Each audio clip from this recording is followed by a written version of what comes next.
I feel like things are starting to get interesting and take a turn in my life. So I'm very excited. um, don't even know where to start. Um, Thursday. Uh, yeah, Thursday. We'll go Thursday. Thursday, my brother needed me to take my niece to school and then to pick her up in the afternoon. And Gracie has this thing that she likes to do when we go to drop her off. She likes to call her dad, and depending on when we leave the house and when we call them, sometimes her mom's still in the car too because her dad drops her mom off at work. But we call them, and then, yeah, whoever my brother has on the phone that morning and ends up talking to him for a while too. And it'd been a little while since we had one of those long conversations. And of course, Gracie was in the car for a little bit. Her mom had already left. She was bummed that she hadn't got to talk to her mom, but it happens. So we're talking to her dad, and then she gets out to go to school. And I didn't know what he was doing for the day, so I just kind of was driving around aimlessly through around like the country roads, and then ended up parked over at the cemetery for a while. I didn't want to go home and sit in the driveway talking to him on the phone in the car because then the dogs would be barking the whole time, and well, that's just not fun for anybody who's home. And then yeah, so I went over there. We ended up talking for an hour and a half, maybe 2 hours. There were a couple times he had to go into a store and then come back. So one of those points when he told me he'd call me back, I went ahead and went home, got inside, and then I think I was out playing ball with Gage when he finally called back. But we had a really good conversation, and it's always fun because he and I are a lot alike, and also a lot different at the same time. Like, I've talked a lot about how he's kind of, okay, since I have absolutely no earth placements in my chart whatsoever, he has a ton of them. And, his sun signs in Capricorn, so that's the big thing. I don't remember his chart right off. I'd have to look it up again. But I know he's got a bunch of Virgo and Capricorn. And I don't know if he has any Taurus or not. I don't know what else he has. I know he has some Aries, but that's fire, so yeah. Anyway, beside the point. So we've always had like a really good connection over the years. Like middle school and high school were kind of rough, and that was like the only span of time that we haven't really been close. But when we were little, of course, our mom had us young, so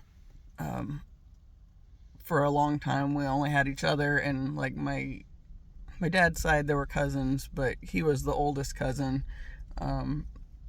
and I don't even remember where I am in that line now.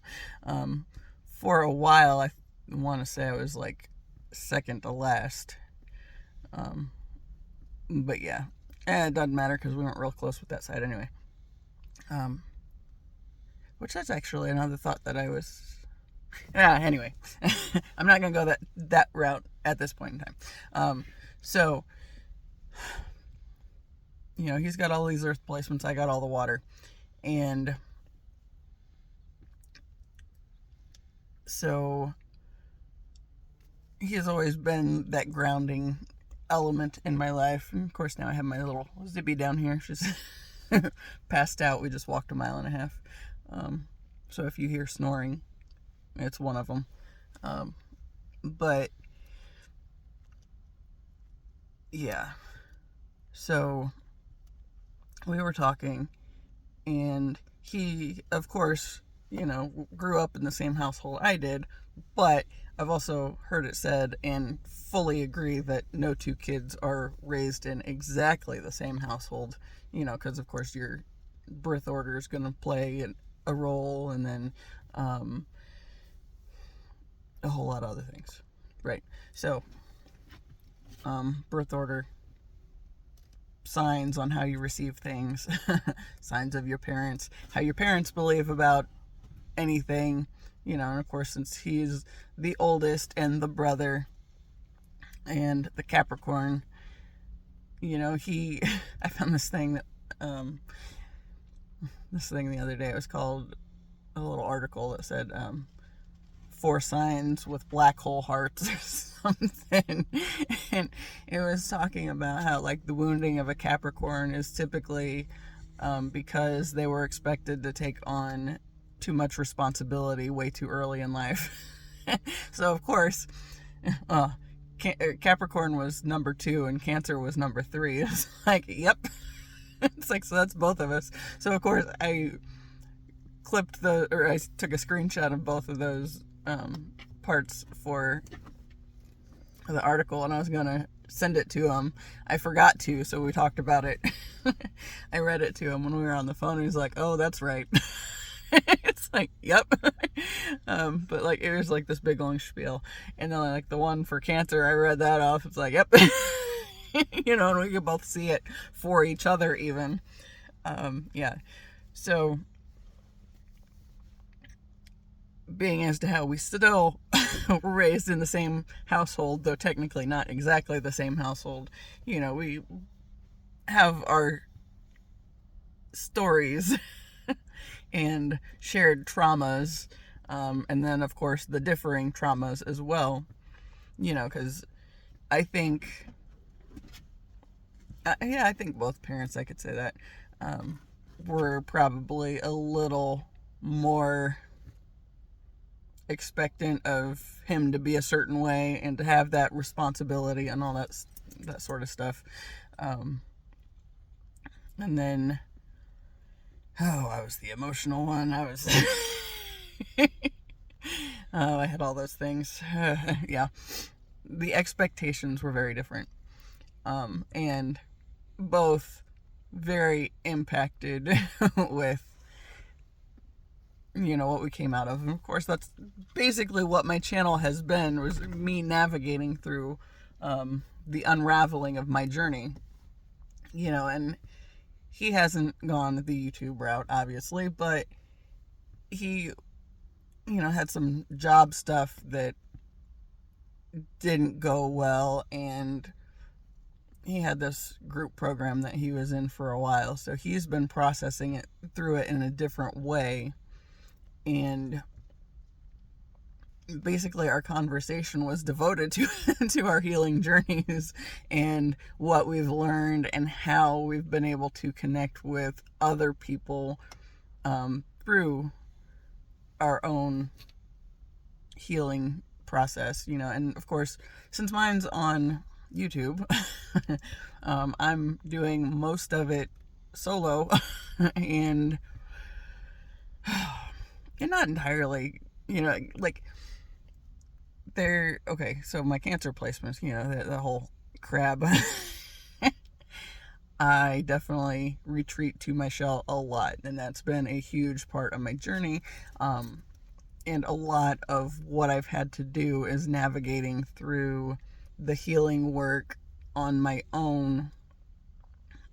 Firstly, because there's not a lot of, it's improving, but there's still not a lot of places I can go that, I'm going to find the people that understand me and that I can just talk about anything. So, yeah. It's relying on myself and being led by, divine guidance, if you will. And I find very much, like, the stuff that has been popping up along the way, it's like, oh, hey, here's this. Check this out.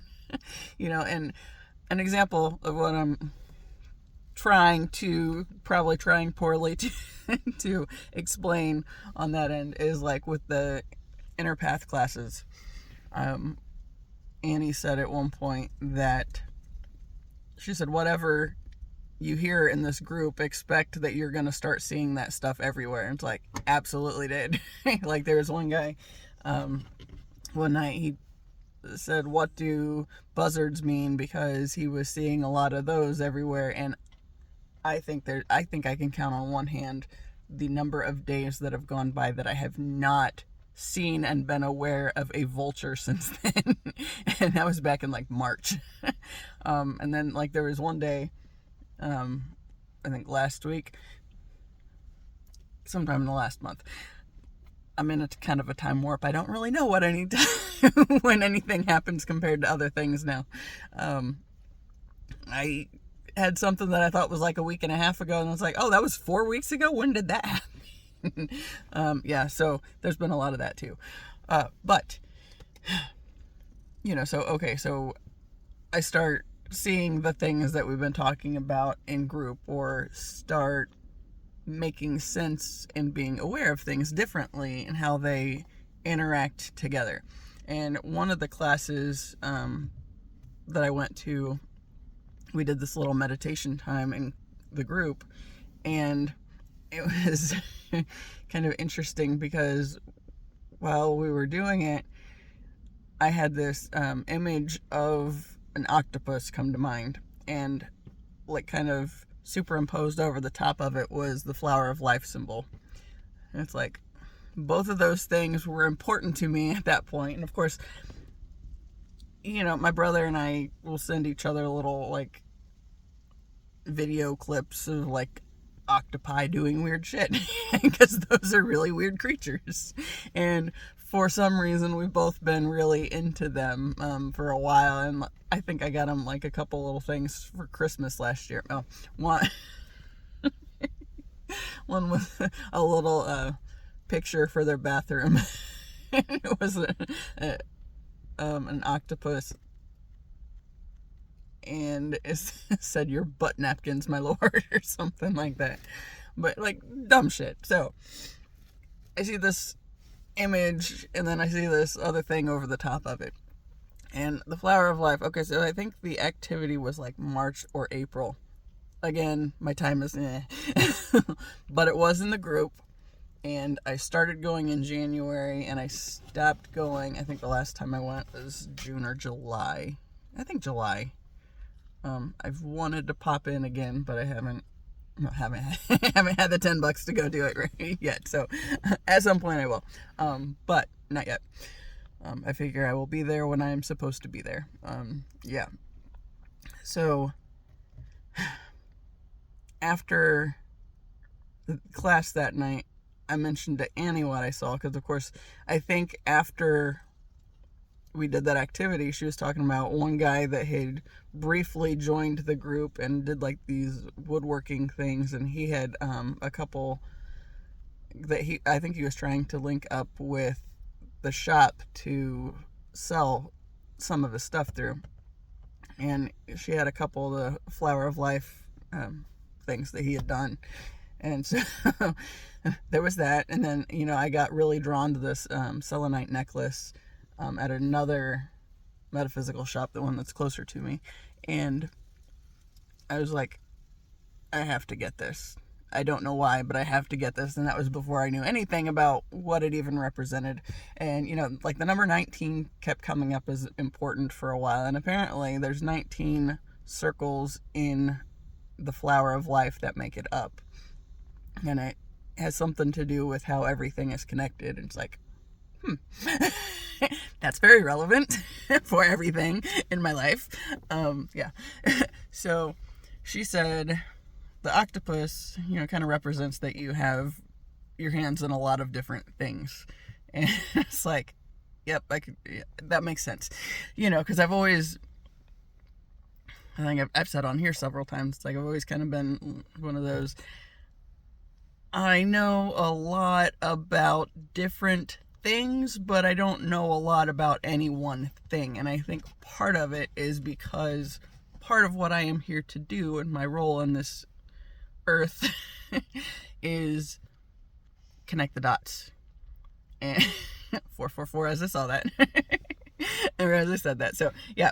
So I think that's like one of the biggest things that I am here to do. And every now and then something comes up and one of my friends will get me on a tangent on Messenger or text messaging, and I will like just send like all these different things, and it just ends up being like a story of all this connectedness. And Ben, when I sent him the whole spiel at one point, I think the one I sent him was talking specifically about like the twin flame thing, and how all the things that have fit together to make me certain of the person that was pointed out to me, and why, and all the things that have supported that then. And when I got done on this tangent, of course it took a really long time, he was talking about that was like a rock solid argument. It's like, yes, see, I have moments where I can do that, like 555 as I said that. So yeah, like, that whole court situation for my ex, and how, I was talking to my brother, part of the healing thing, when I was talking to him the other day, it's like, it was actually yesterday, because I took her to school yesterday. My aunt was there then, though. So yesterday, I told him, it's like, I got to, I realized I had dog bags in my pocket still, so, okay, when I was in Alabama, my ex got this protective order served against him, and most of it was, there were like two things that had an element of truth in them. Like at one point, we had gone over to his parents' house, and me and his son had sat in the car while he went in to talk to his parents and his brother when his brother was still there. So that was like the true element. But then she like skewed this whole story, crafted it around like stuff that didn't happen, and so like the whole thing I did, okay, before I get there, what I was telling my brother, it's like I was on all sorts of anxiety meds and depression meds and whatnot, and like I went into the bathroom to take my anxiety meds, and I looked at myself in the mirror, and it's like, there is a very real problem, and until it is dealt with, it is going to continue being a problem. It's time to deal with it. And I told him, it's like, that was the last time I ever took any of those meds. And I will say there have been other times along the way that I have thought about wanting to get back on them again, but really, the more I'm working through things, the more I'm realizing that it was a temporary fix. But as soon as you get to the real fix that's needed and can get through that, then you don't need them anymore. Like, okay, now that I've figured out, hey, meditating helps with some of this anxiety stuff, it's just a matter of shutting my mind off enough to get quiet and be able to do that, which is able to happen sometimes, and others not as much. But depending on what's going on, roll with it. So, okay. So that was how I came off the anxiety meds, because the point of what we were talking about was not that you shouldn't be on them. They're useful to a point, but at some point, until you deal with the root issue, it's still going to be something that keeps coming up. And yeah. So, which goes back to the healing thing, okay, so my aunt is also going to like therapy for like some, because my aunt that died for like 30 minutes or however long that worked out, she's had some stuff she's had to work through too, and of course the stuff with the family is ongoing because my grandpa's back in the hospital. I don't know when I did my last video. So Tess thought he heard something. So I don't know when I did my last video. Where's my phone? 37%. Okay, we're good. But Wednesday,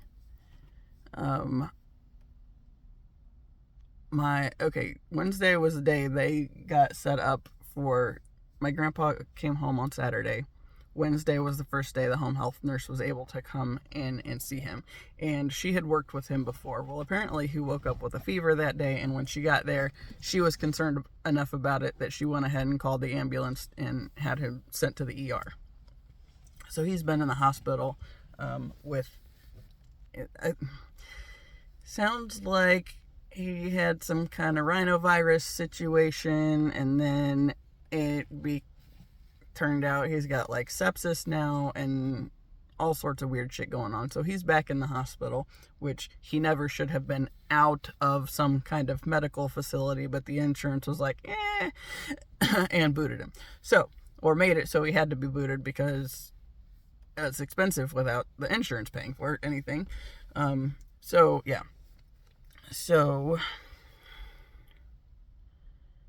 okay. So that was Wednesday. And of course, my mom and all of them were apparently really concerned that he wasn't going to make it through that day. He did. And there's still a bunch of stuff going on. Apparently, he might get moved to another rehab facility. So there's that bonus point that he does have to go back to some kind of facility because they cannot send him home, which is good because nobody at home can take care of him like he needs to be taken care of, right? So, good place for him to be. Anyway, so my aunt goes to this therapist, and she told my brother about her, so now he goes to that one as well, and she's the one that linked him up with this other group and everything. So it's like there's a whole lot of healing stuff in the works is the point of all of that. Yes, so Thursday, a lot of the stuff that my brother and I were talking about, it's like, oh man, going back, okay, I did talk about, I think, the podcast that Ben and I talked about doing the other day. Well, when I was thinking about it, 2222 as I said that,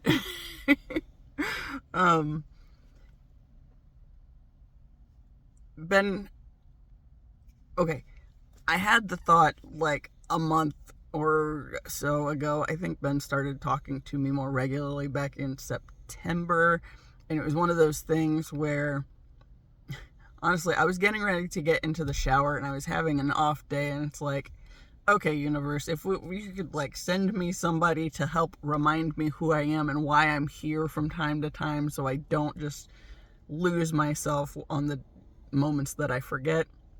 And by the time I got out of the shower, Ben had sent me a message, and he was showing me pictures of the tattoo progress that he's getting in honor of his sobriety, I think, and just showing me the progress on that. But it started this conversation. It's like, dude, you are right freaking on time, because he's one of those people that, okay, he's got as much Pisces as I have Cancer, also has no Earth, but because we are both water signs, there is a grounding element in that connectivity because we're both water.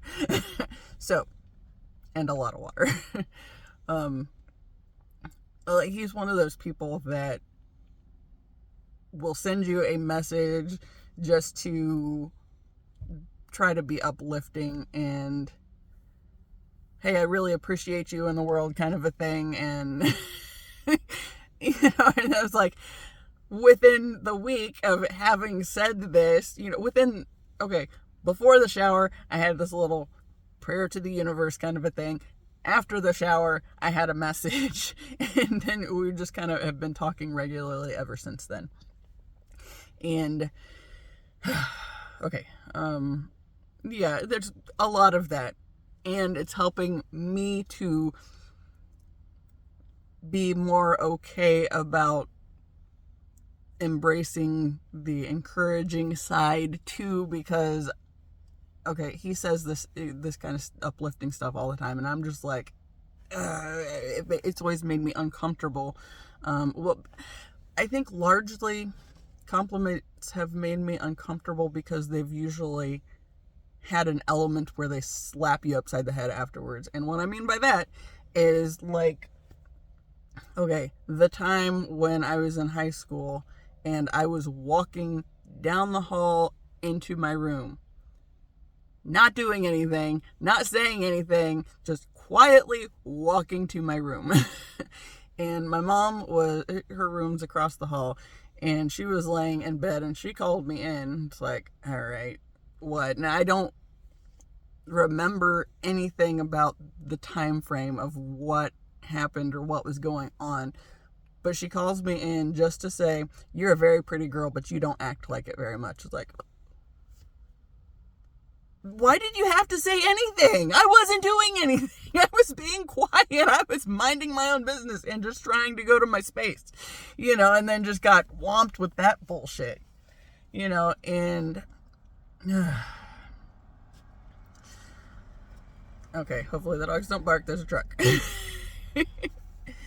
Yeah, but like anytime anything's come from family, it's usually had an element where it was very heavy and not pleasant. And then apparently they're just turning around, which is good because they didn't set the dogs off, even though she thought about it. Taz, he's watching. She's a little nub. Yeah, but so I've always had a hard time with compliments because when I've gotten them, they've often been underhanded or had something underhanded about them. Or if it was somebody outside of the family, it was usually followed up with, I was supposed to do something because I got a compliment or something. So I have a rough relationship with compliments anyway, and that's something that I've been working through, right? So Ben is like the perfect person to help me work through those with. And it's just friendship, so it's a good thing, and that in and of itself has been an interesting level because I feel like my family, there's been a lot of belief systems in the family that if somebody is nice to you, then, I mean, that's probably where part of you owe them something or whatever kind of a thing. I don't know, just the friendship dynamic just was uncomfortable. Like, I've had, most of my friends have been guy friends, and most of them have been strictly platonic. But yet, it's still kind of a weird thing to navigate through, I think, because of my family perceptions and culturally, there's that whole thing with whether men and women can actually be friends and just friends, so it's nice having somebody around that, yes, it can be platonic and just be that and be good, and like when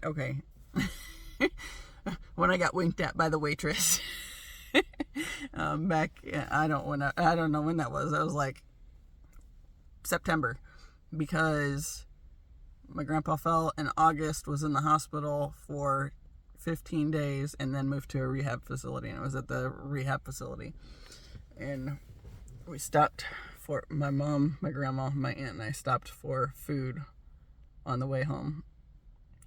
So that's why I know that. But like, I was thinking about that when I was skating the other day. It's like, mainly because I had a guy on the mowing crew yesterday that like kept staring at me the entire time I was skating, and it was kind of awkward.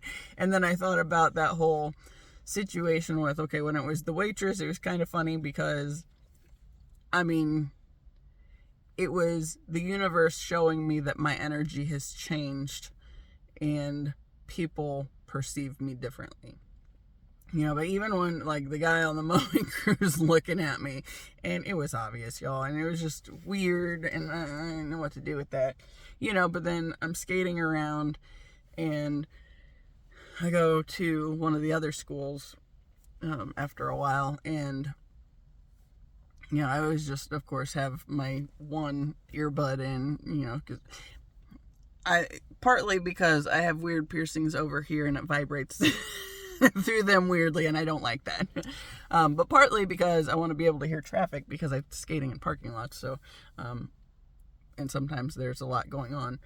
But also, like yesterday, I got over to this other school, and I've been skating laps around there, and I hear this little girl, not seeing anybody, but I hear a little girl yell hi. It's like, where's that at? And then when I found her, she was walking out of a building with what I assume is her mom and her brother, and waving at me. So it's like, I feel like I like being able to hear people, because in those cases, like, there's been a few times where the little kids have gotten really excited because they see somebody skating. And that was kind of one of those things with that. But still, it's like, first off, homeboy might not have been anything more than just as excited seeing somebody skate as the little kid was, but it's still just that slight uncomfortable moment, because there's all these, like, this history of bad beliefs, both in the family and with what I've received culturally, speaking. So it's just like a whole thing, right? And I'm working on navigating through all this stuff. And it's complicated. But yeah. And again, since, like the whole octopus totem shows that I know about a lot of random things, but don't have a whole lot of information about any one thing. It's like I'm just collecting the data. I've talked about that before. It's like I am collecting data and figuring out how it all works together and trying to weave it together in some kind of way that makes sense. So, yeah. Anyway, Ben, yes. When we first started talking, like, we got together for lunch one day and had a really good conversation, and we've had continually good conversations since then, but all through text messaging and whatnot. It was like, I had this moment where I really thought about saying, dude, we should collaborate and do something. I don't know what, but something, and it came up the other day because there was some tricky stuff with the main source of income that I've had, which is the respite care that I do with my niece.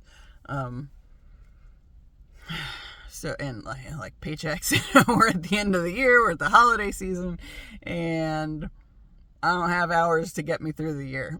I will say that. I do have a bunch of shit that I'm going to try to sell. I've been working on that, and it's a slow go, but obviously it goes very slow if you're not around to sit and look at what you have and decide how much you're going to ask for it and get pictures of it and get it posted and all that fun stuff, because everything takes time. And yeah, but I sent Ben a message. It went back to, like, I had to borrow money from my mom to pay the bills that my week did not touch. And so I've been paying her back for that. But he sent me this message with, oh, sorry you had to do that, and what are you gonna do? And it's like, well, I guess I'm going to keep moving along slowly but surely in the way that I have been doing things, until the universe has this brilliant thing that comes and slaps me upside the head and says, hey, do this, right? So Ben threw out at that time, we should start a podcast. And it's like, I wanted to say something like that a month ago and didn't. Well, actually, I guess it would probably a month and a half now. But I think I had thought loosely podcast, but I mean, because I'm talking on this thing now, so it's not that I'm afraid of talking now. Takes me a little bit of time to start. But, even when I thought about it before, I had even thought of wanting to include my brother on that because I think he would be like he would be a good person to have, honestly. And I've tried to talk him into other little projects. Like, he's got a lot more of an artistic side, like drawing, than I do. I'm more into painting and not anything in particular, just throwing colors on canvas, really. But he can actually draw pictures, and I have been able to draw pictures in the past. It's just my focus and all of that doesn't really make it like where it's one of my strong suits. But he's got this little creative streak, but at the same time, his hardworking Capricorn side and the systems of the world and the systems of our family have said that, well, you gotta have a job doing something specifically for the system, right? So the creativity has not been as much encouraged, although with my mom, she kind of pushed it a little more because he could do something with it. So, yeah. That's an interesting dynamic too, because, and I have thought about this recently, because yes, I did band in high school and middle school and whatnot. He did middle school band because it was a have-to thing, and then I think started with marching band, and that was not his thing. So he wasn't in it for very long. He did switch to guitar for a while, and of course, the stuff I loved to play, I had a little bell kit that I brought home, and I found that, I dug that out the other day, and I've been meaning to show Gracie, but I know she's going to drive me nuts with it when I do. They've been working with learning how to play the recorder. Of course, she's in 3rd grade, and yeah. So they're playing the recorder, and she says, "Do you have a recorder?" It's like, I have 2 of them. I don't know where they're at because this is so bad. I hid them a couple years ago because I showed her them at one point. She got really excited, but she was just like making a whole lot of noise, and it was kind of painfully obnoxious for a time, like little kids do. So I hid them, and now I don't know where they're at, but I know they are still in my stuff somewhere. They're in a box somewhere. And I had them in the shed, but most of my stuff's come in out of the shed, so I can go through it and sell some stuff.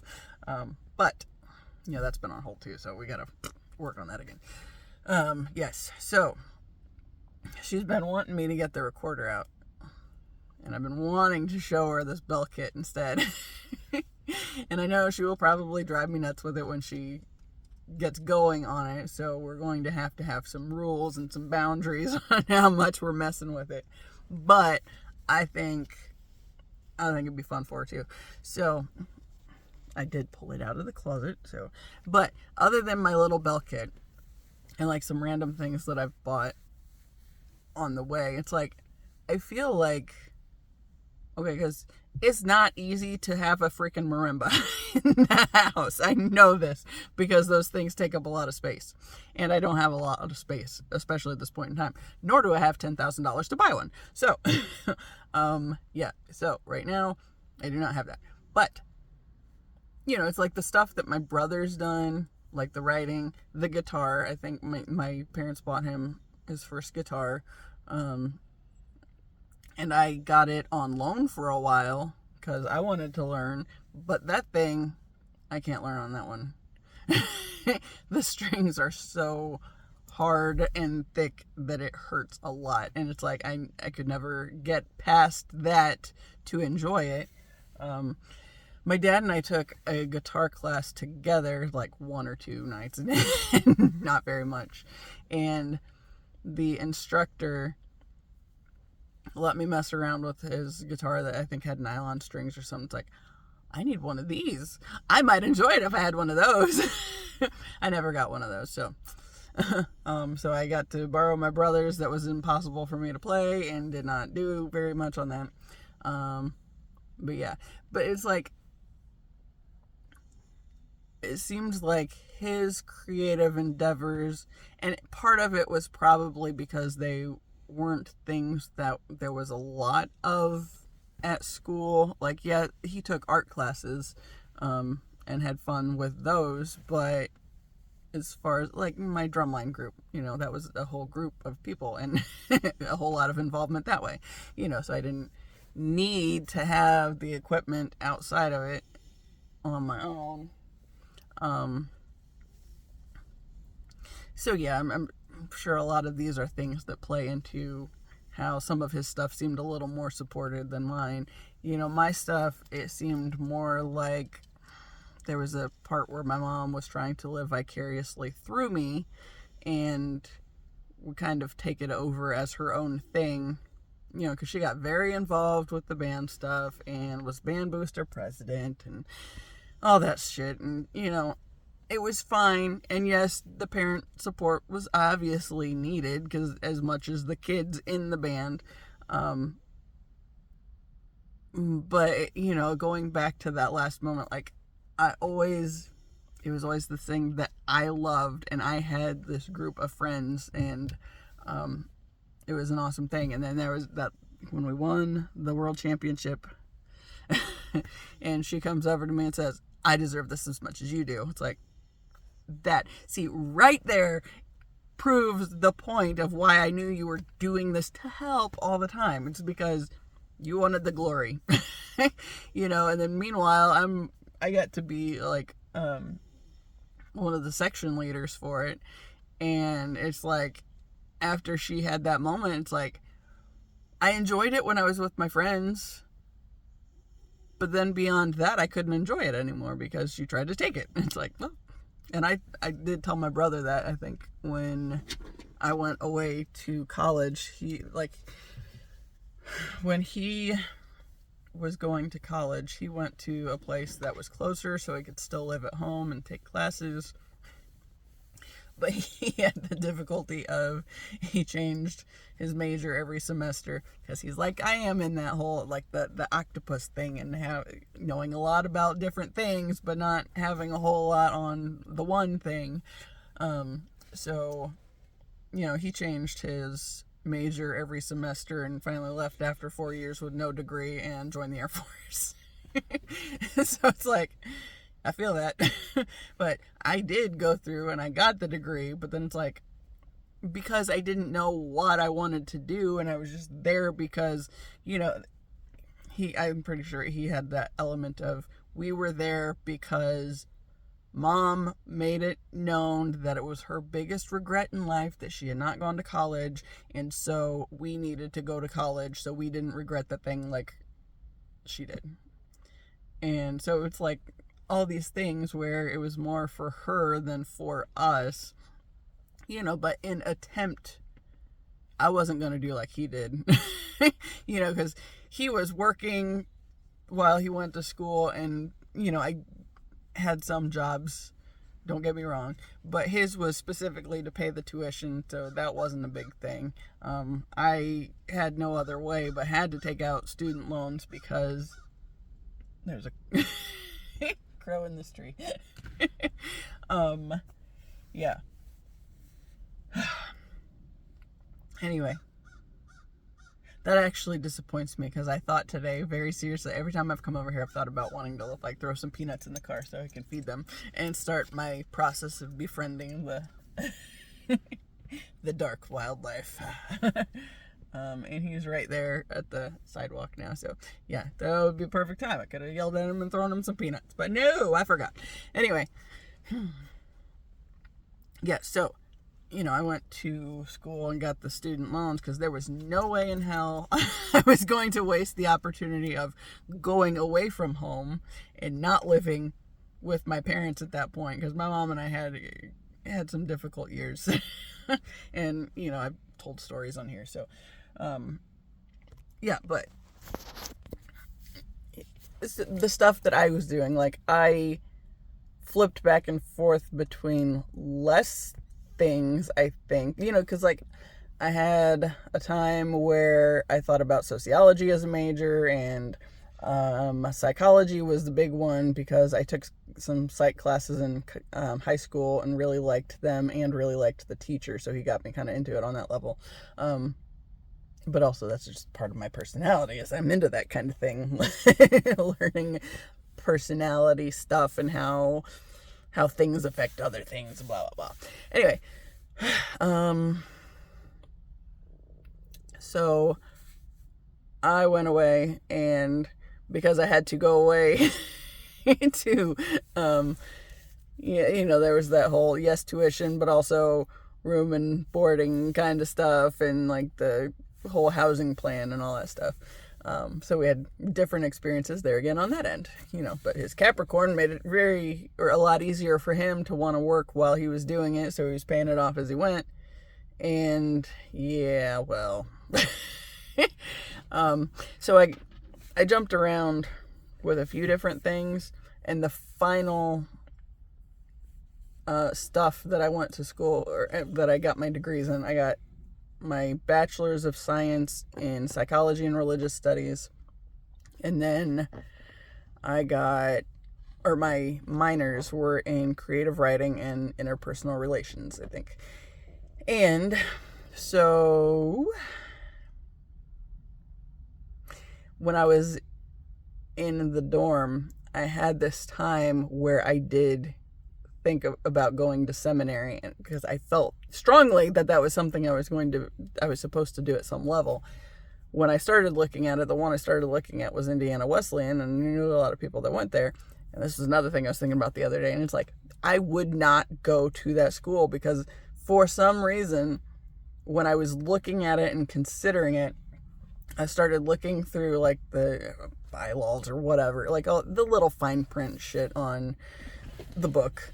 And I was into swing dancing, and there was a thing in their handbook that said that if you were caught doing social dancing, you could be thrown out of school. And I was like, if I've gone through school to the point where I'm considering going for a master's program at any level, but especially in a religious organization, I feel like I should be trusted to be responsible enough to decide if I'm okay with dancing,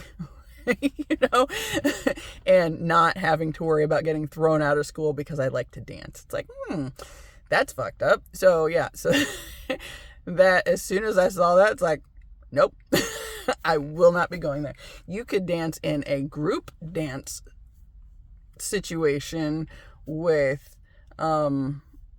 like at a wedding or something. But if you were dancing one-on-one with somebody, and it didn't matter if it was your boyfriend or if it was freaking spouse or whatever, no, that's bullshit. So that was, nope, that's not happening. And I was so pissed at it that that I think was a big part of why I put the seminary off for 10 years. 10-ish. Yeah, 10 actually, because I was a sophomore in undergrad when I was thinking about seminary. And so I go in, so sophomore year would be 2003, 2004. That seems like forever ago. And I started seminary in 2013. And then I got my TBI, and then graduated. I graduated from Ball State in 2006, and then I graduated from Christian Theological Seminary in Indianapolis in 2016. So yeah, everything in its time. It's like I knew it was going to happen at some point. I just had a lot of other pieces that had to be navigated through to get me there, and a lot of different choices to make. And that military thing was still an important thing, and that was still part of the direction of going back to deciding to go to seminary. Because when I started with the Guard, I went as a chaplain assistant. And so I thought about possibly going into Army chaplaincy, but I wanted to see as a chaplain assistant if that was something I would want to do. And in the end, I'm glad I did not, But, because, okay, I was a chaplain assistant, and in my guard unit, mind you, the chaplain assistant is not responsible for being the religious person to go to. The chaplain assistant, the job was to protect the chaplain and help the chaplain as needed, right? So okay, my guard unit for a big chunk of time had 2 chaplain assistants and no chaplain. So I did get sucked into kind of an acting chaplain kind of role, which is not, they even told us in, chaplain assistant school that we were not there to do that, but that was something that was frequently an issue. And, we even got phone numbers for if you find yourself in a situation where your guard unit is trying to put you into this, or your unit is trying to put you into this role, you can contact us and we will help you. Anyway, since I was going to seminary, most of the time I was with my guard unit, it just kind of was like, figure it out, right? And there were some chaplains that I was able to work with outside of drill weekends, and we had a couple weekends where they popped in. We had one point in time where we almost got a chaplain, and then that didn't end up working out. And I don't remember why. The chaplain that ended up joining that unit joined after I got out on medical, so I probably would have had some time with her, but whatever. We did, however, become Facebook friends, so there's that. I don't remember if we still are or not, honestly.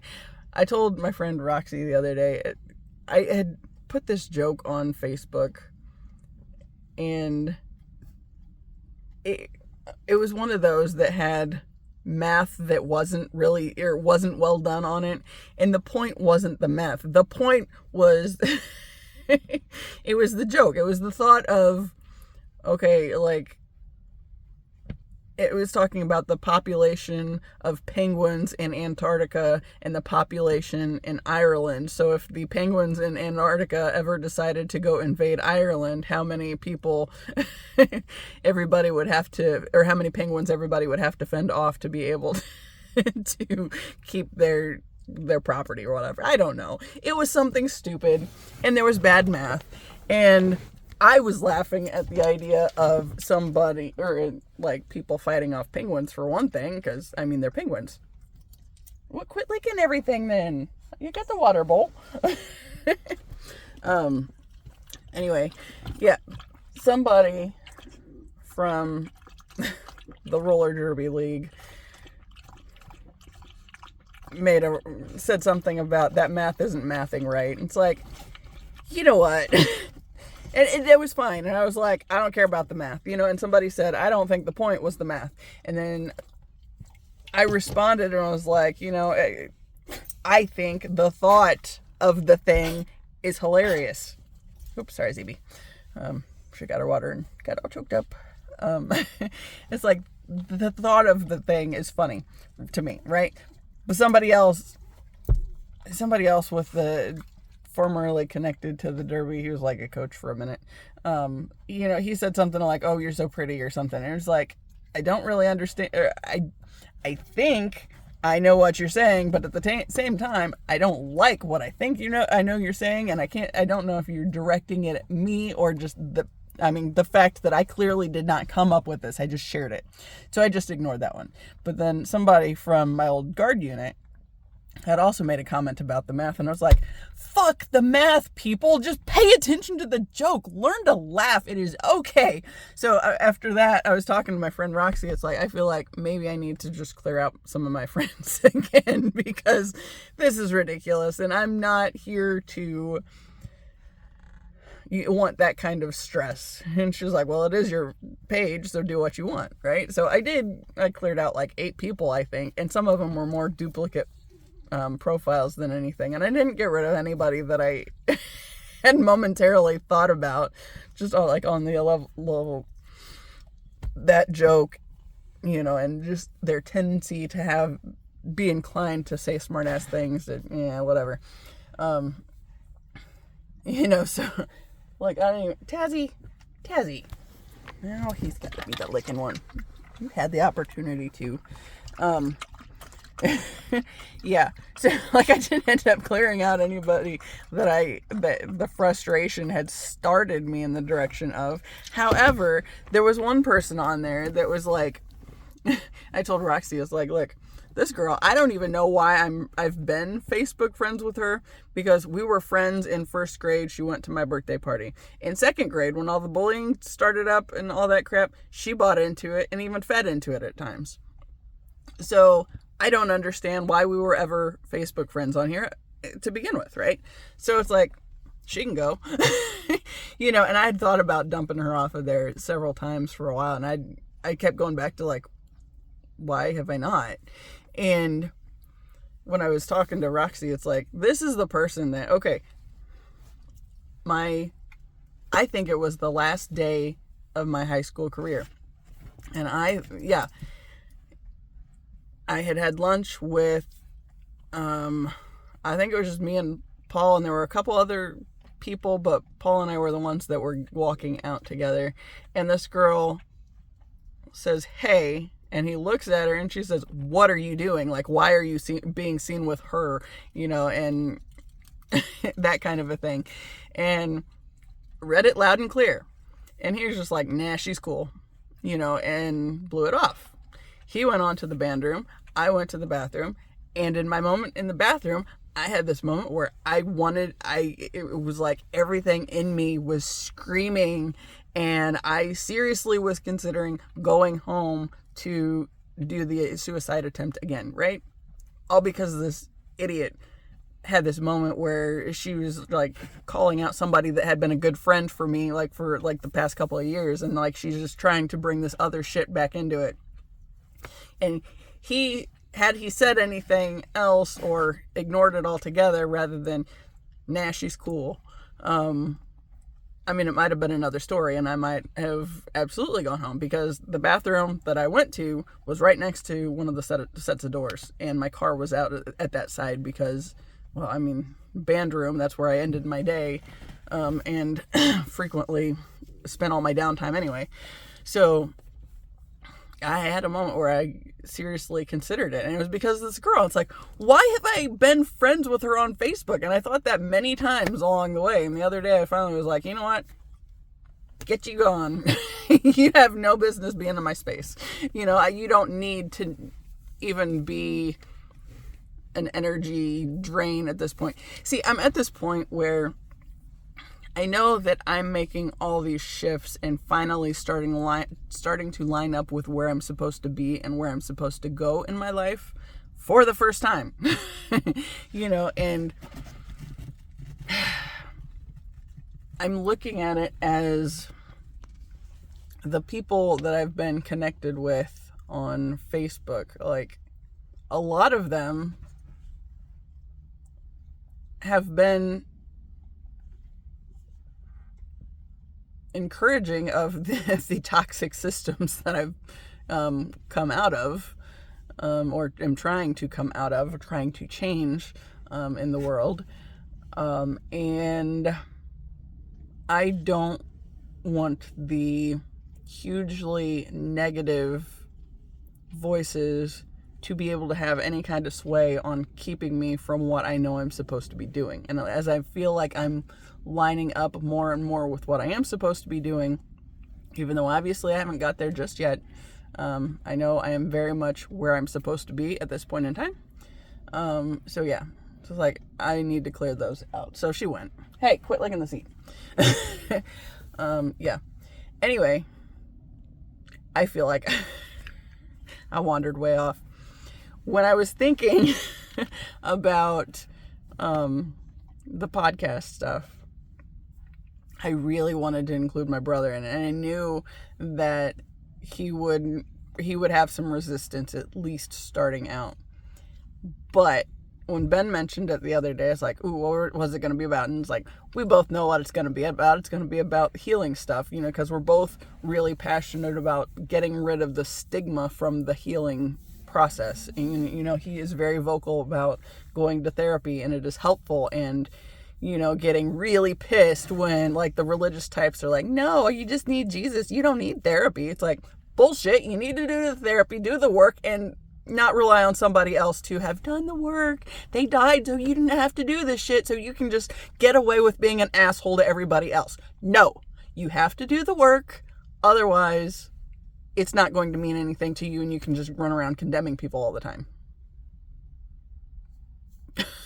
So, my brother with his group, he said somebody at one point mentioned, like, does anybody else feel like a lot of this shit got us here has to do with like the church or the parents? It's like everybody collectively, yes, because that is an issue that needs to be addressed and needs to be worked through, right? So my brother and I are talking about this healing stuff. And I was not inclined to say exactly what we wanted to talk about because my aunt was in the car, and my aunt is all about her church, and my aunt has my aunt is the one that when I got baptized at this little church, she did too. Like, she said to me, like, I was wanting to, and then she like leans over at the time I'm thinking about wanting to go forward, as this little teenage kid. She says, I'll go forward if you go forward. It's like, all right. So we went forward and we got baptized on the same day. And there's a freaking cockroach in the damn baptismal, because it was like one of the Southern Baptist churches, so you got to get dunked. But I did not stay in that church for long. She is still in that church. And she's very particular about her church, and her church has, I think they're at like 30 members maybe, and there's never been a whole lot there. But I remember sitting there frequently even after I got baptized and being like, I did the thing, but I don't feel any different. And I still feel like I have all this shit, like the suicidal ideation was still an issue, and there were all these other things. And it's like, I was supposed to be able to turn to Jesus, and that was supposed to go away, but it didn't. And yeah, so I don't want to talk about the church aspect of it with my brother at that point in time, because my aunt was there, and she came over one day when I had a trunk full of like 4 boxes of books that I had gotten. A lot of them were from seminary, and well, actually the ones that I was getting rid of were mostly from like pre-seminary, when it was like just stuff I was collecting along the way that seemed useful, from the family Christian store and from all these things, and they seemed useful and seemed important, so I got them. Some of them I read, some of them I didn't. I'm more of a collector of books than a reader of books, but I have moments where I get really into reading, or I have books that I get really into reading. So I do sometimes like to read, and then other times I'm into a lot of things, and I get distracted by something shiny, and then I don't get back to it. Like, okay, I have this Wisdom of the Shamans book that has been on my desk for a couple months, I think. It recently got renewed from the library. Luckily, I don't have to go there. They just send me a thing saying, oh, your books were renewed. It's like, yes. And that it was able to be renewed. So it's still there, and I have like, I think 3 chapters left in it, and I was rolling there for a while, and then I got to a point where it's like I was at least reading a chapter a night, and it was going well. I've tried doing that many times, and then something happens and gets me disconnected from that process, and then I lose it again, and then it's like, wandered off again. So anyway, when she came over, I was just like, not quite the hiccups, but almost. I would get on this like tangent, just being kind of fuming about church stuff. And then she's like, well, that's not my experience and whatever. And it's like, I don't think so. And it's like, I know I'm not trying to be mad at you, but at the same time, you got here at the same time. I'm just trying to work through this stuff. And here we are, and going back to the chaplain assistant thing, there was this time where what was he? And I know he was a staff sergeant, but I don't know what his exact role for our unit was, but he was the dude in charge, basically, under the officers. So we were at our annual training, the 2 weeks in the summer, and he was going to his music and wanted to play something.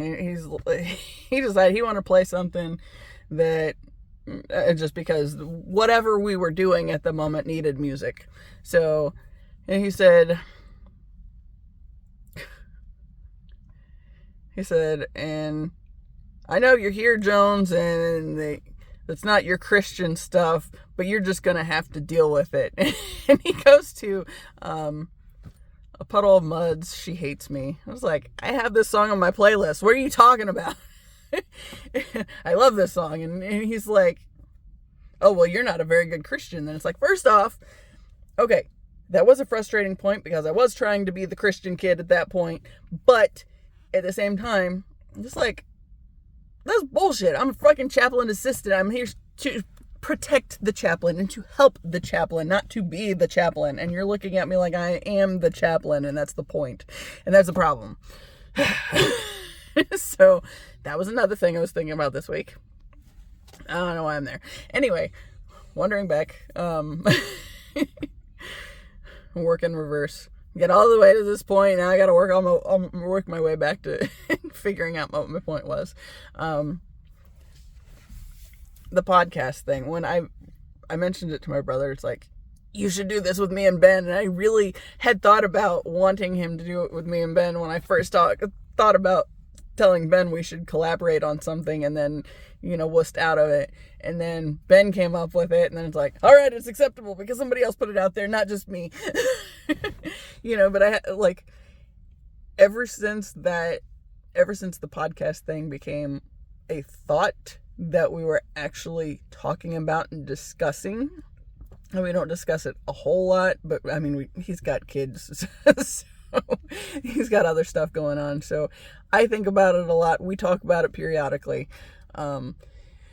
But I really wanted my brother to do it with us. So I was talking about him. It's like, especially after our conversation on Thursday. Sorry, dogs.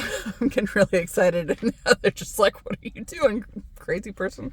But I really, really wanted to include him in that. And when I first mentioned it, he's like, I don't know about that. And then he's like, social anxiety. It's like, but that's the beauty of the podcast. It's not like you're actually having to have this conversation in front of thousands of people or whatever, and we're starting out. Hopefully we'll get to tens, right? So, tens of people. I don't know. I just really like how that sounds. It sounds funny. Anyway, but I got really excited about the podcast thing. Then I mentioned it to him, and he was like, he didn't say no. And I keep trying to offer up things that I can get him to collaborate with me on. Like, I also want to, at some point, come up with a Oracle deck that I create, and he helps me with the art on. I think that was part of where some of that started. Okay, so I got really excited on that one. It's so weird. Like, Thursday was when the podcast thing came up with him, and he was just like, I don't know. But when I was thinking about it, I even mentioned it to Ben, and Ben's like, well, he's like, that gave me the tingles or something. That's like really exciting. We need to do this. And I was like, yes, I agree. And like one of the things, like, I know it's not going to be specifically for any kind, well, I mean, what's our niche? Healing. Okay, that's a big focus. Okay, people who've been fucked over by the church? Absolutely, because we've definitely got that down. All three of us. And, we each have some kind of military background, so there's that level. And, my brother and I are very vocal about how, vocal with each other anyway, and with anybody who gets us started on a tangent. He said it did come up in his group. He said there was a girl that mentioned, or that talked about something and had to do with the government, and he got wound up, and it was kind of a triggering thing for him, because you go in to this military, you're committing to this thing being, you're signing your life over, and basically you find out you're a pawn and you're nothing to these people that literally you're just there in case we need to go to war. That's basically the point. And once you get back, you find out they don't give a shit. And then what do you do with that, right? So we all got some experience on that feeling. And so there's a big thing. I know there's a whole big thing right there. Lots of different levels. Dibley is licking yourself again. Yeah. This is like, we have all these connecting points, and like he mentions a lot, he wishes our parents would go to something like that group. And it's like, well, we all know they're not going, or we both know they're not going to. You're gonna take a drink, dude. Sorry. Too much water for the Zibley, so I'm handing it back to Taz because he's guaranteed to finish it. He's gonna pee like for an hour when we get home, though.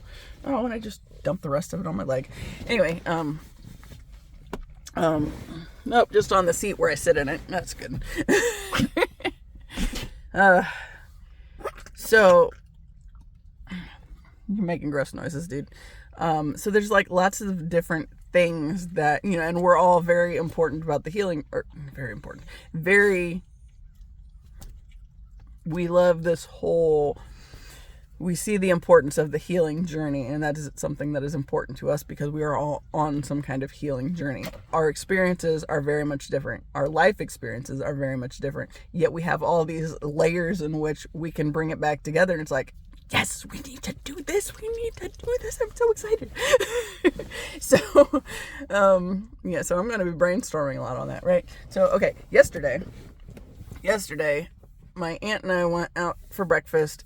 And, of course, we drove over there talking to my brother on the phone. We were going to the hospital after that to visit my grandfather. While there this was a whole stupid thing that came up. Being at the hospital, right? My grandpa, okay, so he has this moment where he has to go to the bathroom, and that's like this big thing. And they get somebody in there to help with that. And then I was in the waiting room, and I was journaling at that point in time. And I don't think I talked about the podcast thing there, but I had thought about it. And I still need to get back to putting more about the podcast stuff out there and brainstorming that more.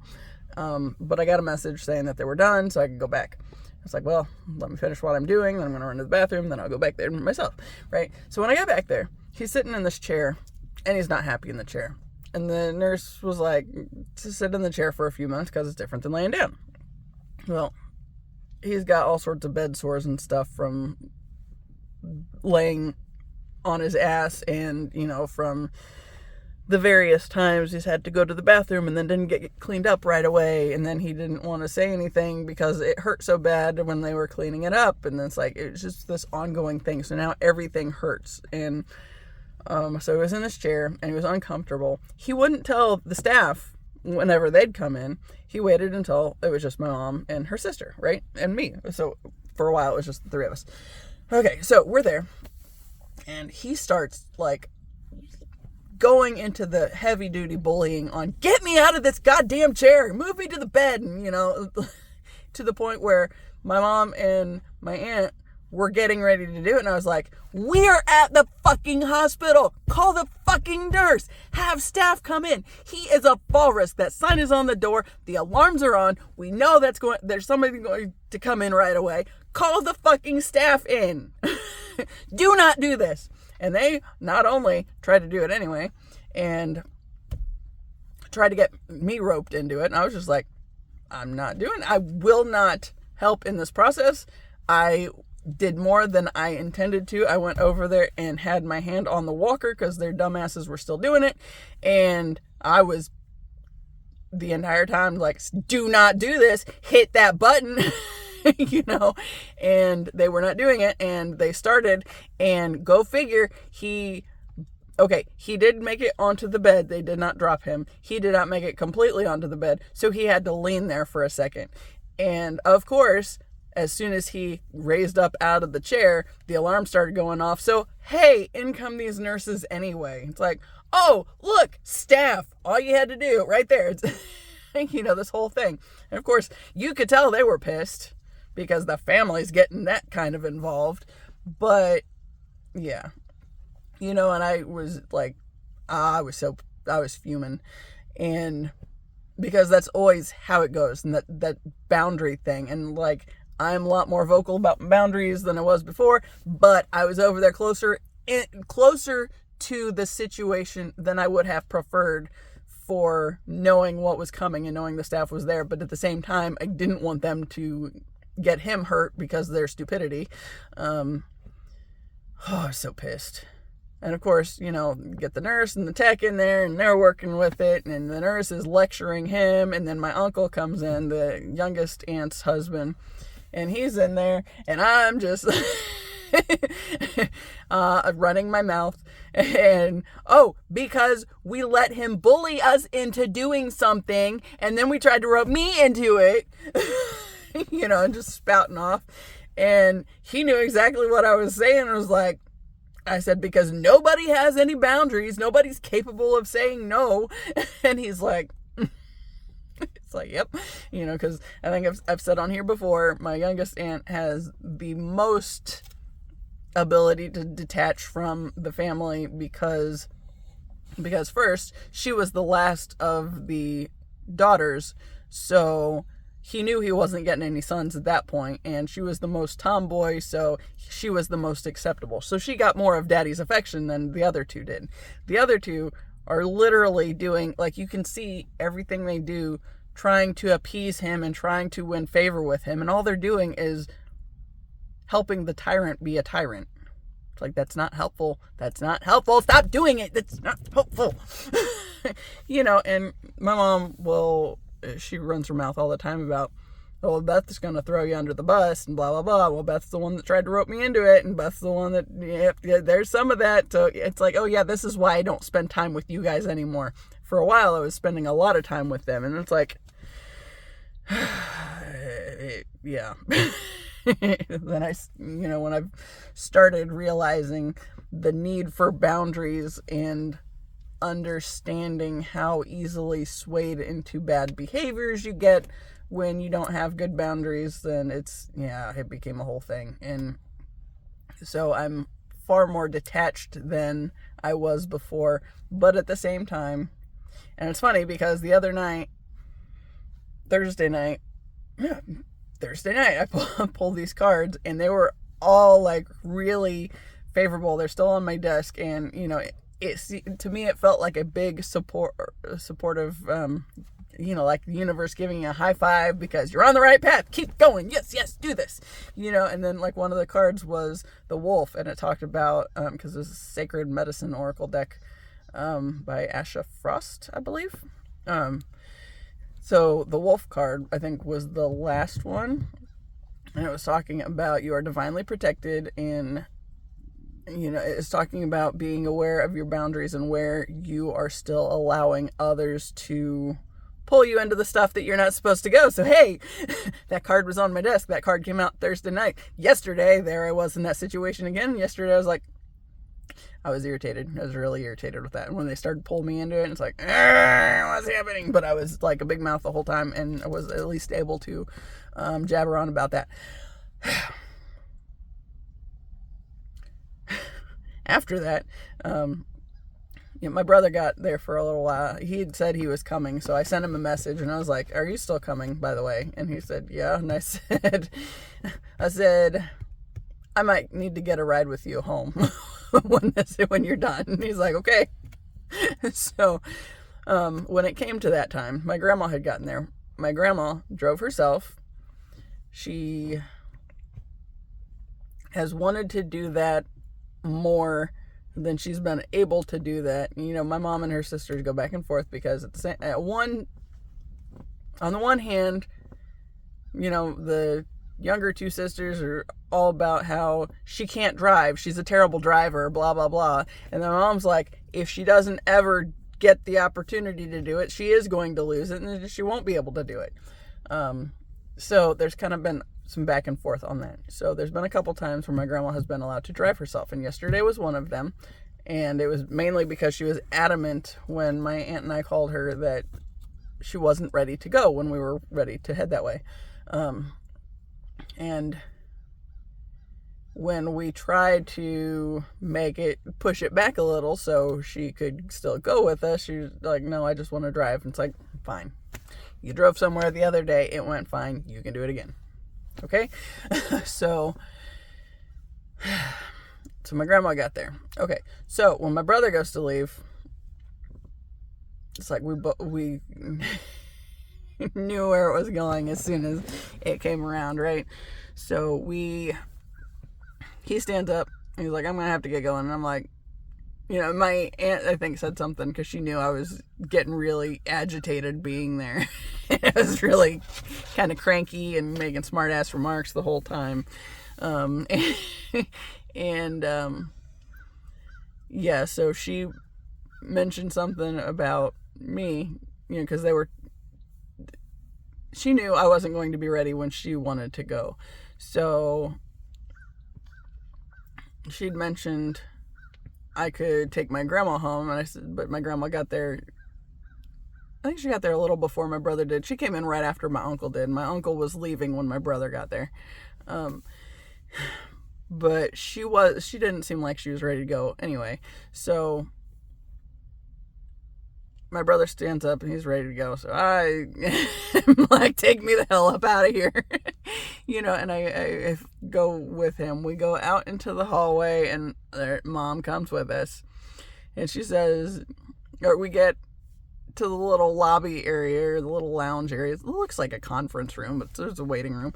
And she says, come talk with me, Wayne. It's like, oh shit, here we go. So we go over there and sit at the table. And I've played on my phone a lot more, so this is why I've been on Facebook more lately here than I was for a while. Because when I'm stuck around family, it's like, Facebook is annoying, but at the same time, it's slightly less annoying than dealing with my family all the time, or being as attentive to what's going on with them. Oh my God. And so we go with the whole spiel where, she's crying briefly because she's pretty sure that when my grandpa goes, my grandma's going to go real quick afterwards, blah, blah, blah. We all know this. We all know it's coming up, and I mean, my grandma looked like she was going to cry a lot yesterday when she was sitting there. And she's a Capricorn too. She and my brother have the same birthday, so he was her 39th birthday present. And so they've always been super tight. But he's got some distance from the family because he's got his own wife, and this is not a family you can come into very easily, because if somebody comes in and threatens that network where, okay, like, I'm the daughter, so I am supposed to be available to take care of things for my parents when they start to go, right?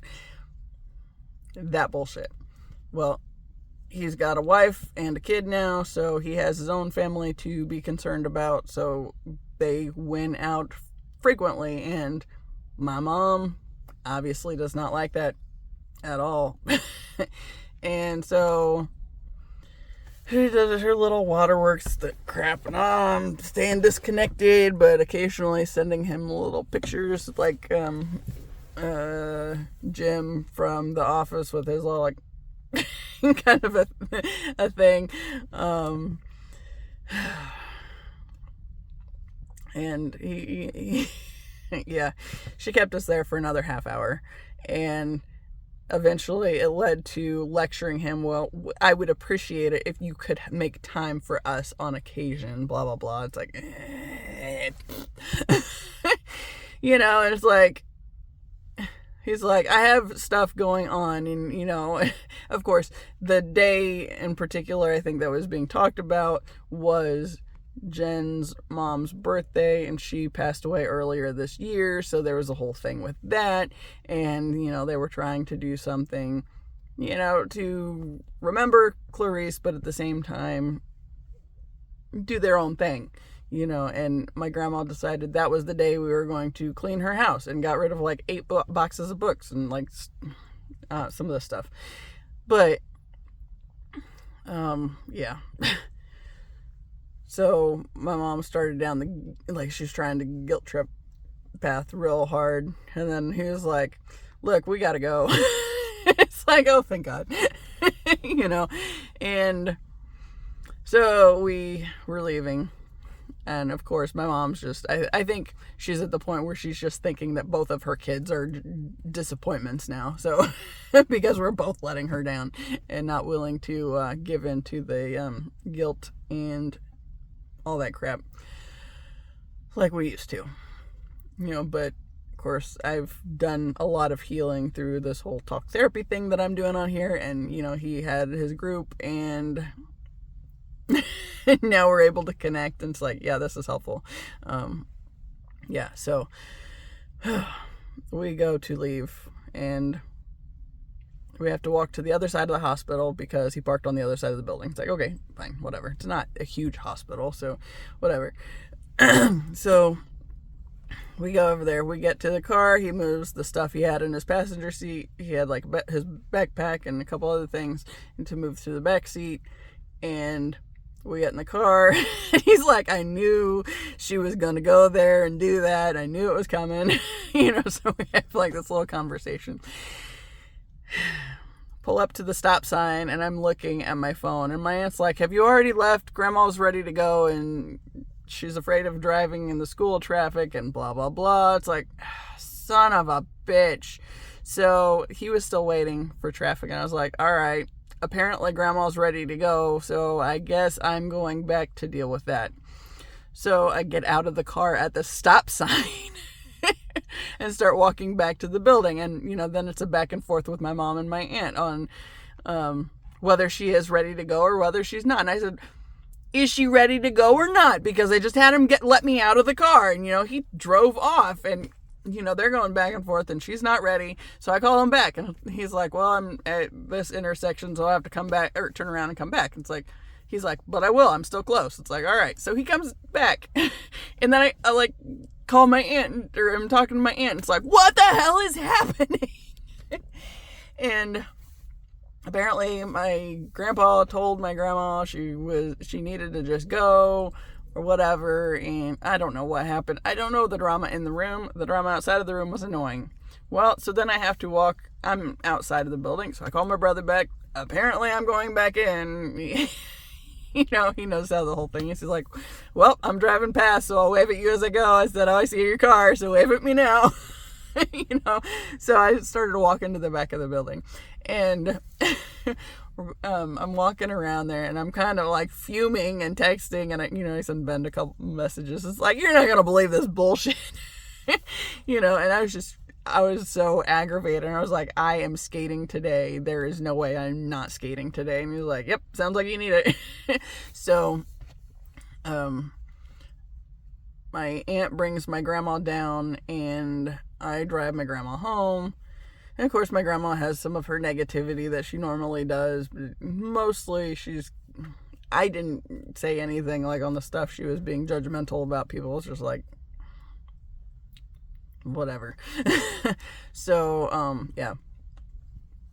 Get her back to her house. The truck's really big for the garage, so she has to get out before I pull into the garage. She goes into the house. I pull the truck into the garage and get my stuff, and I go out the garage door and hit the button on the way out. Didn't go back in or anything. Just, I'm done. No more. I go home. I was kind of fiddle farting a little while because I knew Gracie has been after me about wanting to walk my dogs with me again. So I was kind of delaying that because I knew if I went while she wasn't there, then she was going to be really wound up when she got there, and I'd already done it. So I hesitated for a while, and it's like, I need to go do this. I can't. I'm frustrated. Like, everything's just like this. So aggravated from everything that's going on. And so it's like, screw it. We're just going on a short walk because I didn't want to have to deal with her griping. Well, we could have gone longer because when I came back and pulled into my spot, she and my dad had just gotten there, and they were there only long enough for her to get her little journal that she had left on the table. She knows that I have tons of books that I'm always writing in all the time, and she sees them a lot. So she saw one that has little hounds on it, and then she's got a basset hound, so that was a big deal, and she wanted to get it, so they got it for her, and now she's carrying it around. And she came in yesterday morning talking about it and wanting to write in it like I write in mine, but she's like talking about making a list or whatever. It's like, you could just write your thoughts in it, and whatever happened today that you might want to remember or whatever, just you can write whatever you want in those books. So that was kind of fun. There's a leaf blowing across the parking lot. But anyway, she came back just to get that, and then apparently my brother was on the phone with my dad and told him to go ahead and bring her home. And then, I guess she just went with him to pick Jen up. I don't know. But it's like, well, shit, if I would have known that, we would have taken a longer walk. We've really been enjoying these, like, over a mile ones. Today was 1.5 miles, and they're passed out. Passed out hard in here now. But yeah, we at very least we'll do a 1/4 mile, but we try for on a good day we got like 1.75 miles. And so we've done a couple, but yeah, Ziva's 11, she'll be 12 in January, so yeah. She gets tired, and yeah, she does really good for the big walks we go on, and now she's ready for a big nap. Yeah, so anyway, since Gracie left early, I was like, well, screw it, I'll go skate now. Hot damn, I thought I was gonna have to wait a while. I was just hoping to be able to do it in the daylight. So I came over here and I skated, and I got 7 miles in, and I needed that 7 miles. I did. The first 2, I had so much like irritation, aggravation, just pissed at my family that I skated hard those first 2 miles. And then I kind of eased up a little bit, but still I got my 7 miles in. And I got home and I took a shower, and it's like load on the freaking shower salt, and oh my god, sage myself afterwards. And it's like, okay. And then I got to a point where I went and decided to do a couple meditations to try to calm myself down, right? I did one, and I kind of got a little dozy, so I did another one, and I was like, by the time it was over, I think I was pretty much just passed out. It's like, I'm going to bed, man, screw this. The little ding on the meditations that it was over. It's like, oh, I slept that last bit, so I'm just gonna go to bed. Actually, I don't think I made it that far. I think I just dozed off and then realized I had, and was like, screw this, I'm going to bed. So we went to bed at it was like 8:15. I was like, I slept good last night, and I'm realizing it's like that's the transmutation of the energy. I had so much aggravated energy in my system, and like I walked the dogs, and then I went and skated really hard, and then it's like, now I'm just ready to sleep. And it was good. And I woke up, I had my sleep cycle, and then I woke up at like 1:45 because I had to pee, and the dogs were all excited thinking it was time for breakfast. I was like, dude, it's too early. And I went back to sleep. I slept hard again. And then I did get up and feed them, and then I went back to bed and slept hard again. It's like, I think I got up around around 9:30 this morning. Like, I was already awake and kind of in the process of trying to get up, do my morning routine where I end up in a good mood. I was just thinking about stuff. And then we came out here and we walked 1.5 miles around the school system over here. These 3 properties that we're on, and it was really good. And I didn't even listen to music during that time. Like, I haven't eaten anything. I had a cup of chocolate milk, but I am getting hungry, and it's 20 till 3 at this point in time. I've been doing this for 1.5 hours. So yeah. But like, I was walking and everything was really good, and didn't have any music going today, just enjoying nature. And then I got to a point, like, I'm thinking about the conversation my brother and I had, and he's, we've been trying to push him to get back into drawing again, and my mom got him stuff for Christmas last year. Like, come on, you need to do this. And he's like, for whatever reason, just has the blocks on it, right? So his group, he started thinking about wanting a tattoo of some sort just to kind of, I guess, commemorate like the mental health journey that he's been on and the progress that he's made with that. So now he's having fun with coming up with ideas of different tattoos that he might want to get. And this is funny because I'm the first one in the family, the first hellion in the family to get any tattoos. So, you know, and I didn't figure he ever would, right? But now he's thinking about it. And of course, we had two other heathen cousins that have him at this point. But of course, I was the first one that made it okay in the family. So, yeah, but there was pushback on some of the others, but whatever. But there's 3 of us that have them, and now he's thinking about getting one. And now he's just having fun coming up with different ideas of different tattoos. It's like, start drawing. You know, and he's said he's thinking about it, and he kind of wants to do that, start sketching them a little bit. It's like, it's somewhere to start. But I'm out here walking today and I'm remembering this conversation, kind of thinking back through it, and it's like, I just have this thought, it's like, you should turn your dogs into a comic strip. You know, because he's with them a lot, and he has a lot of frustrations with them and all this stuff. It's like, you should turn him into a comic strip of some sort, you know, because he's always been really into like the Charlie Brown comics. We love Snoopy, you know, like the whole family loves Snoopy a lot. And yeah, so it's like, you should totally do it, you know. And when I sent him that message, he said, interesting, as India's here pawing my leg. You know, because he has this doodle that will sit there and just like completely keep the touching you thing until you pay attention to her and pet her and all this stuff. It's like, he's like, as she's doing this, it's like, universe is telling you, you need to start thinking about it. You know, because we were talking yesterday, and he's like, the thought of going back to the job he had makes him sick. It's like, because you're not supposed to be in that job. That job tried to break you. Do not go back to that job under any circumstances. In fact, find a way out of the system. It's like, hey, join the podcast. It's like, we can have fun with this. You know, and yeah, so yeah, I'm kind of excited about this stuff and thinking about it.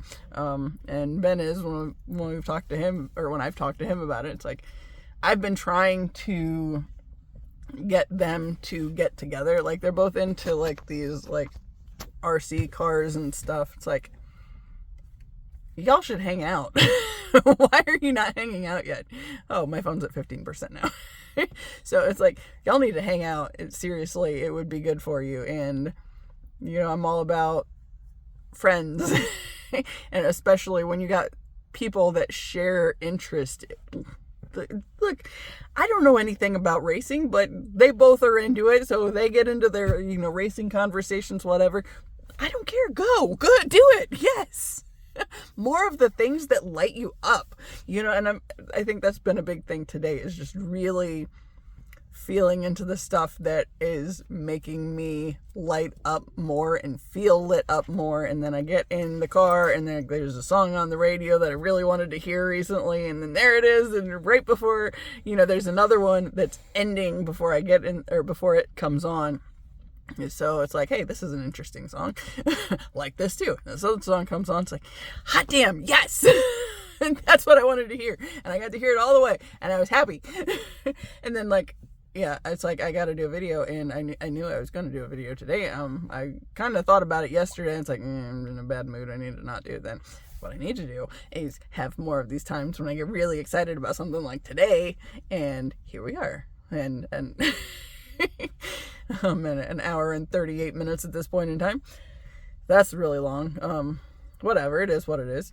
But this is the shit that's like starting to really get exciting for me. And, you know, like, I've had other videos where I start getting really excited about things, and it's like, this is what we're supposed to do, y'all. You know, but following the stuff that lights you up. I think that's the theme for this current phase in my life, and seeing where it goes. And like, I know absolutely nothing about podcasts. Like, Like, I've listened to a few.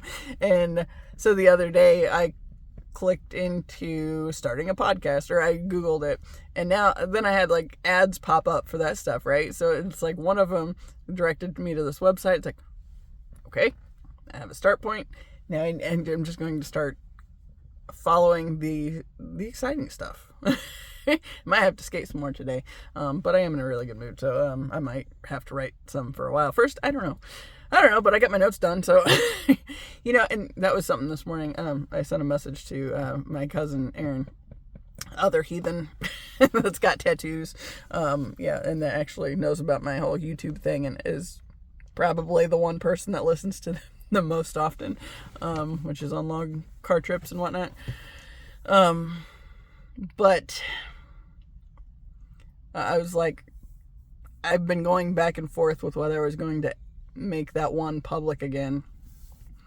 And when I told her, it's like, I said, I had this one, I made it public, and then I made it private because I wasn't sure about it, because of the stuff that it was talking about. And then I was like really just going back and forth with it. And then today, waking up in a good mood, this was before I left the house and walked the dog, so that before all this really exciting stuff, but I had a message from my manager with the respite care company, and she said, hey, you have a couple notes you need to do. It's like, well, I was getting ready to work on those. It's like, I know they're there, and I've known I've needed to do them. But she sent me a message to remind me, and of course it's Saturday morning, and I have until Sunday at midnight, I think, for them to count for this past week and actually get paid this next week. So there's only been one time that I've forgotten. And she sent me a message like on Monday. I was like, hey, you need to get these in as soon as possible. Well, the last time that had happened was with a different manager, but they were still able to get it, so I was paid that week. She wasn't able to do that, so when at the end of the week, I just didn't get a paycheck. It's like, fuck, that's not cool. That sucks. So, so anyway, I was telling Aaron about it. It's like, I said, when I sit down to do the notes, YouTube's still up from when I put the last video on there, so I close out that thing, and then it's like, I see the one video pop up and it says private. It's like, I'm gonna make it. And so I went back into YouTube and made that video public again, and then did the notes, and then we came over here and did our walk, and then now I'm feeling like, because I was really back and forth on it, because it's like, on the one hand, it was back into the negative stuff, and there's more crying and stuff. Yeah, there was that. But just like the nature of the conversation, it's like, I do feel like it is something that people would benefit from hearing about, for the people that do have those, or have similar experiences that I talked about in that particular video. And it's like, on the one hand, it's like, I don't know, I'm thinking more about family members being affected by it, but at the same time, I feel like, and I honestly, especially since I went ahead and made it public before I came over here and did this, and everything started coming together the way that it has today, and I've been really excited most of the time I've been doing this video today. I feel like it was one that I did need to put up. And I'll go back to, like, probably not that topic in that particular angle, but like one of the big things that I keep going back to is the fact that nobody on this earth is ever exclusively the hero, the villain, the victim, the saint, or any other of those things, right? So that's something that keeps coming back to mind. It's just, we're not. We all play those different roles for different people, for different reasons, just because that's the nature of existence. That's what we're here to do, is to help each other learn and grow. And even if that means you're the villain in some people's story, and, sometimes there's moments like, I know I've had moments where I've been a shit to people, but also it's like, I feel like, I don't know, me as like a serious villain, like, I mean, I haven't done a whole lot of really shitty stuff. It was just like the shitty stuff that I did that was kind of shitty in the moment because I was coming from a place of hurting. So at that moment, I lashed out and wanted somebody else to hurt too. And just like, I feel like I've been pretty tame for a villain, but I've still been that, you know? So, and I'm not going to deny that either. You know, I've talked about like the little kids at the one kid at the daycare that she was biting everybody and I couldn't get her to stop. And, you know, my moment where it was load on the shame and how bad that is kind of a thing, you know, and just seeing this little kid, she's like a year and a half older that had the young ones, seeing her just kind of crumble. And then after that, she was always like really attention seeking, like it was like she was trying to earn my affection after that. And like it just broke my heart when I saw that, and was like, oh, this is why we don't do that. This is why I didn't want to be a parent until I get this shit out of my system, so I'm not perpetuating that, you know. And then here's this kid at this daycare that I have this moment and do that, and it's like, oh fuck, you know. And I've thought about her a lot, and most recently, you know, I've talked about her on here before, just loosely, that form or that storytelling side of things, but it's like she's the one, honestly, that reminded me the most of me, and I think that's why it was so easy to go there so quickly in that moment to try to get her to behave better. You know, it's that because she would do that frequently, like she would start trying to earn my affections after that, but then kind of underhandedly go back to pinching and biting when she thought I wasn't looking. It's like, and it's not even better. So it didn't work, you know. And then I just felt bad because then she's trying to earn my affections. It's like, oh fuck, I broke the kid. Oh, you know, and stuff like that. You know, it's like, she's going to carry that with her, and probably, like, maybe she figures it out. Shit, she'd probably be, what, like 10 or something now. That's been a minute. I won't swear to that. I'd have to do some math and think about when that actually was, because it was when shortly after we moved to Alabama. But,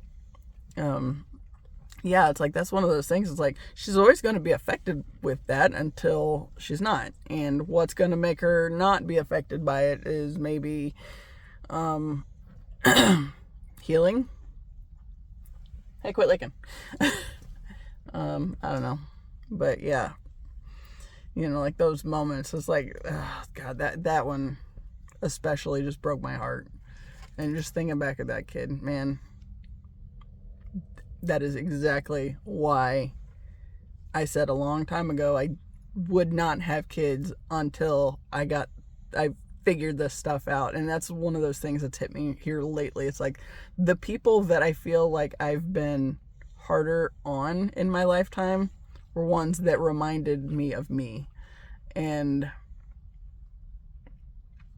you know, she had that little feisty streak, and that essentially was what was trying to be broken out of me too.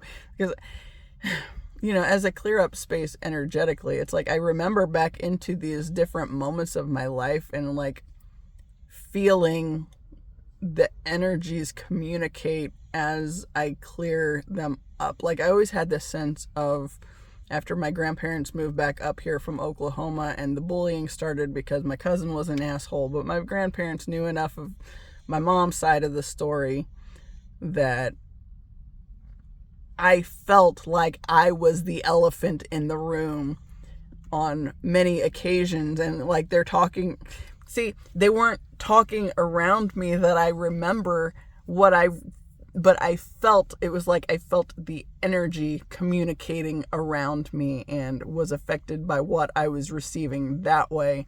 And it was very much, she's going to embarrass the family and you cannot let her do that, kind of a thing. And I'm the one with the mouth.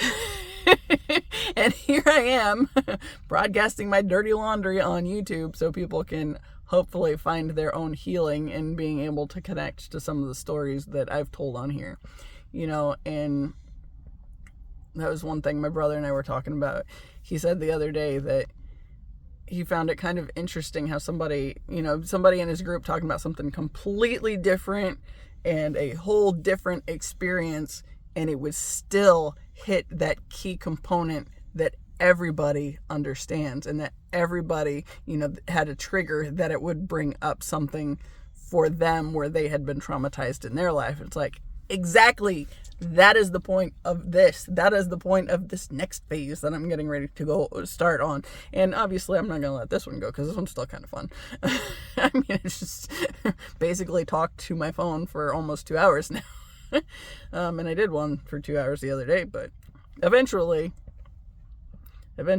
it'll find the people it's meant to find, and then it'll go where it's meant to go, and it goes back to that whole, what is built slowly stands longer. And I think that's the point of everything. It's just, obviously, this is my 88th video. I figured out that this morning. This is my 88th video, and this is the one where I think I've been the most excited, the longest during the course of the video, and actually the most coherent. So that's that. It's like, I feel like I've gotten better. And, just doing life in general, I feel better at doing life. That's helpful. Yeah. Now, I'm going to get off of here and decide if I'm going to go skate, because it's a nice day, and it would be a good day for it. But I did just skate yesterday, and, I mean, it's supposed to rain tonight, so I probably won't be able to skate tomorrow. And I have skated multiple days in a row before. Even if my legs are sore and my back was sore when I got out of bed today, but probably because I kept going back to my bed, and it was so nice. Anyway, I'm going to wrap it up. So, as always, I appreciate you, and until the next time, see you later.